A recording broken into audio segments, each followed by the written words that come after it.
Hello বন্ধুরা, welcome back to my channel. তো আজকে তোমরা থাম্বনেলটা দেখে আশা করছি একটু কনফিউশনে আছো। কনফিউশনটা অবশ্যই দূর করব, তার আগে দেখে নাও আমি নতুন পয়লা বৈশাখে কুর্তি পরেছি।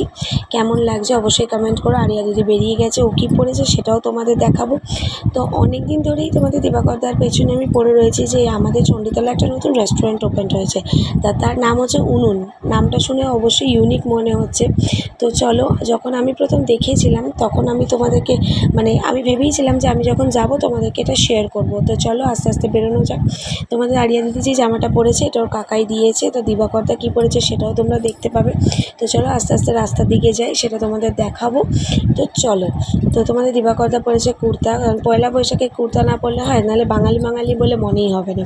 তো চলো এবার আস্তে আস্তে বেরোনো যাক। এবার যেটা বলছিলাম, আমাদের চণ্ডীতলায় এই রেস্টুরেন্টটা নতুন ওপেন হয়েছে, যার নাম হচ্ছে উনুন। নামটা যতটা ইউনিক ভেবেছিলাম, তা আমি ভেবেছিলাম খাবারটাও হয়তো প্রচুর পরিমাণেই ভালো হবে, কারণ আনকমন যেহেতু নাম দিয়েছে। তো চলো এবার আস্তে আস্তে দেখতেই পেলে মোগল এম্পায়ারে কতটা ভিড় ছিল। আমরা ছেড়ে এলাম, দেখো পেট্রোল পাম্পটাকে কী সুন্দর সাজিয়েছে। রাস্তায় কত কত স্ট্রিট ফুডের দোকান আমরা ছেড়ে এসেছি, যেমন আমার পেট পুজো বলে একটা দোকান, এখানে দেখো কারাক চা, চিয়ার্স উইথ চা, এই চায়ের দোকানটাও নতুন হয়েছে। এখানেও যেদিনকে আমি চা খাবো সেটাও তোমাদেরকে আমি রিভিউ করব, চিন্তা করো না। তো এখানে দেখো একটা ছোট্ট স্ট্রিট ফুডের দোকান, এখানে হাজি বিরিয়ানি। আমরা সব কিছু ছেড়ে আমাদের গন্তব্যে যাচ্ছি, যেটা হচ্ছে উনুন। আর যেটা বলছিলাম আমার পেট পুজো, এই একটা আমার পেট পুজো। তো চলো এবার আস্তে আস্তে আমি যেখানে যাওয়ার জন্য বেরিয়েছি, আজকে যে মোটিভেশনটা নিয়ে বেরিয়েছি উনুন, তো আমরা চলে এসেছি উনুনে, যেটা হচ্ছে বিরিয়ানি স্পেশালিস্ট। তো এসেই আমরা আগে মেনু কার্ডে ঝাঁপ মেরেছি যে কী কী আছে দেখব। তো প্রথমেই দেখলাম যে এরা হচ্ছে বিরিয়ানি স্পেশালিস্ট। তো স্বাভাবিক জিনিস, যেই রেস্টুরেন্টে যেটা স্পেশালিস্টই সেটাই আমরা ট্রাই করব। তো এখানে আমরা অর্ডার করেছি 2টো বিরিয়ানি আর একটা চিকেন চাপ। তো তোমরা ভালো করেই জানো আমরা খেতে অত পারি না যেহেতু, তাই ওই জন্য আমরা 2টো বিরিয়ানি ডিভাইড করে নেবো, আমার মেয়েকেও দেবো, আমরাও খাবো।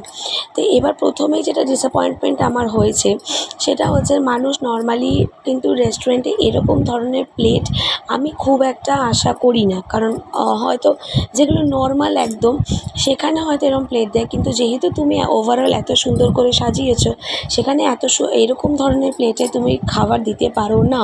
ফার্স্ট ডিসঅ্যাপয়েন্টমেন্ট আমার এটা। সেকেন্ড হচ্ছে, মানুষ যেটা নর্মালি রেস্টুরেন্টে স্যালাডের জন্য কিন্তু আলাদা ছোটো প্লেট থাকে, এখানে কিন্তু সেটাও না। তো যাই হোক, আমি তো সব কিছু বাদ দিয়ে খাবারটাই ট্রাই করলাম। তো তোমাদের দিবাকরদাকে বললাম যে কেমন হয়েছে বলো। ও বললো যে ঠিক আছে, খারাপও না ভালো না। তো আমি দেখলাম যে না, এটা তো আমাকেই দেখতে হবে। যখন আমি প্রথম মুখে নিলাম, তখন আমার মুখের বিকৃতিটা তোমরা হয়তো বুঝতে পারছো হালকা হালকা, যে চালটা কিন্তু প্রচুর পরিমাণে শক্ত। এবার ধরো সবাই কিন্তু বিরিয়ানির সাথে চাপটা পছন্দ করে না, হয়তো অনেকেই পছন্দ করে অনেকেই পছন্দ করে না। যারা চাপ পছন্দ করে না, যারা নর্মাল শুধু বিরিয়ানি নেবে, তারা কিন্তু এই বিরিয়ানিটা শুধু খেতে পারবে না। কারণ হচ্ছে বিরিয়ানির যে চালটা, যে জুসি ভাবটা থাকে, এখানে চালের মধ্যে কোনো জুসি ভাবটা ছিল না। তো যাই হোক, আর সবথেকে বড়ো কথা, এরা কোয়ান্টিটিটা প্রচুর পরিমাণে দিয়েছে। এটা কিন্তু নর্মাল কোয়ান্টিটি, এরা কোয়ান্টিটি হিসাবই জানে না যে একটা প্লেটে কীরকম কী কোয়ান্টিটি হয়, কোনোটাতে কম কোনোটাতে বেশি। তো এবার আমাদের প্লেট দেখেই তোমরা বুঝতে পারছো যে কীরকম কী আমরা খেয়েছি।